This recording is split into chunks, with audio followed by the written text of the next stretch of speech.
Greetings Assassins, Wayne here and welcome to another video. You know what we're going to be talking about, don't you? Of course you do. We're going to be talking about Assassin's Creed Victory, the next AC game that was recently leaked and then confirmed by Ubisoft that it was being developed. Now, there's so much to talk about here. I'm highly excited for this, and first off, let's talk about the setting. The Victorian era, London, it's really got me excited. I say that for every game, but this one is a bit more personal because it's set in London, it's set in England, and I'm English, I'm British, so it's a bit patriotic to a degree. I'm sure French people thought the exact same way when Unity was announced that it was going to be set in France during the French Revolution, because that's got such strong ties within their history and world history, the same way the Victorian era has in British history and world history also. It literally was the turning point. It literally was the turning point where the world became the modern day. Because of the Industrial Revolution. So much stuff was going on. There was technological advancements left, right and centre.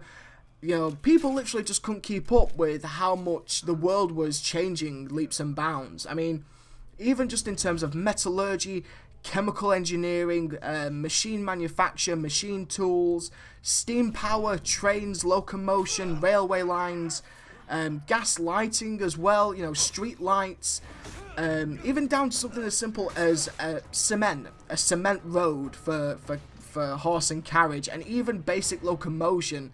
In terms of steam trains, which I've already said, but also cars and that sort of stuff. It was all being played around with, and it was all coming into fruition at that time. And I can't wait to see how that era is incorporated into the Assassin's Creed lore and the Assassin versus Templar story, especially in terms of weapons as well, because so much stuff was changing. Chemical warfare was being looked at. You had advancements in weaponry, naval warfare, machine gun fire, harpoons, and, you know, all sorts of stuff. I mean, just look at the amount of weapons that were around at that time, and you see how it was changing, and I can't wait to see how that is incorporated into the game.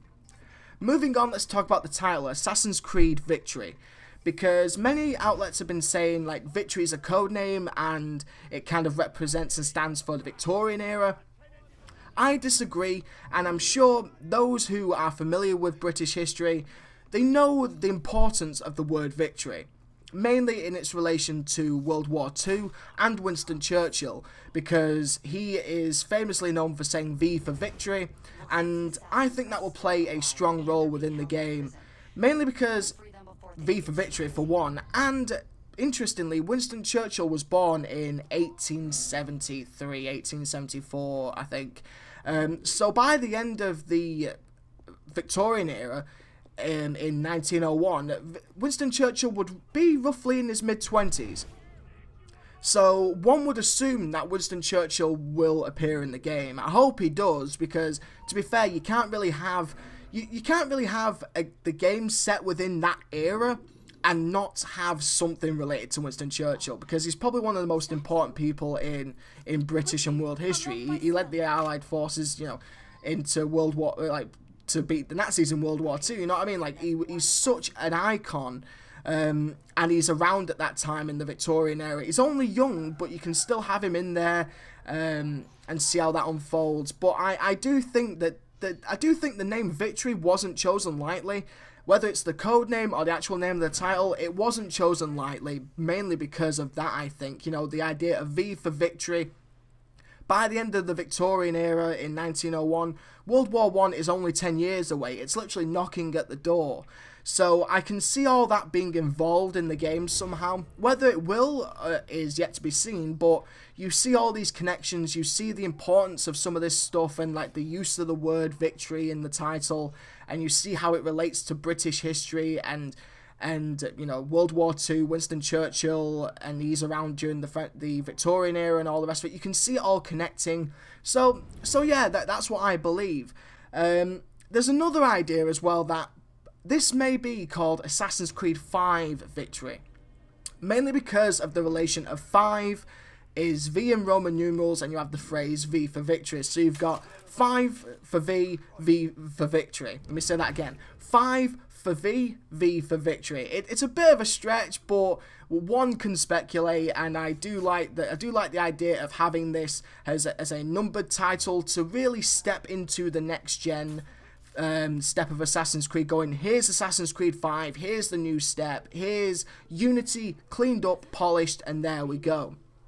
Whether that'll happen is yet to be seen as far as the 5 is concerned, but the V for victory and the word victory, I think, is going to play a heavy role, just given the value it stands within British history. To wrap up the video, I want to talk about the leak itself, because this is getting a bit out of control, isn't it? I mean, technically, this would be the 4th Assassin's Creed game in a row to be leaked. Like, you've got Victory, Rogue was leaked when it was under the codename Comet, you had Unity that was leaked, even Assassin's Creed 4 Black Flag was leaked, well, the trailer was ahead of the Ubisoft press conference. And this is getting out of control, and Ubisoft really need to clamp down on their security, because this doesn't happen this often to other publishers and developers, does it? I mean, really, like, you can tell it's happening at a QA level and like really low level within the company, like the back end stuff, and Ubisoft have to clamp down on that. I mean, it's getting out of control, and it's like, if they have to sack half of the QA testing team for Victory and bring in people that they can trust, fine, like, whatever, like, but something has to be done, something drastic has to be done to make sure this is stopped from happening, basically, because it's ruining the experience for the fans, it's ruining the experience of seeing that trailer for the first time and like the big reveal, this is what's coming, and it ruins a lot of work by the managerial guys and the PR and the trailers and the marketing and all the work that they put into, you know, working and crafting an ideal reveal for the game, and ultimately it's leaked by a QA tester who wants 15 minutes of fame by Kotaku, you know what I mean?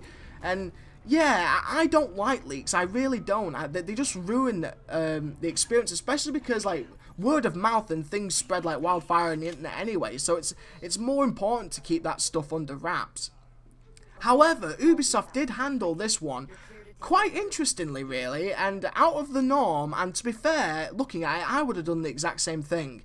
Under normal circumstances, they would say, we don't respond to rumours and speculation, but we just don't listen to it. However, this time round, they basically confirmed it. They confirmed that Victory was under development and it was being developed by Ubisoft Quebec.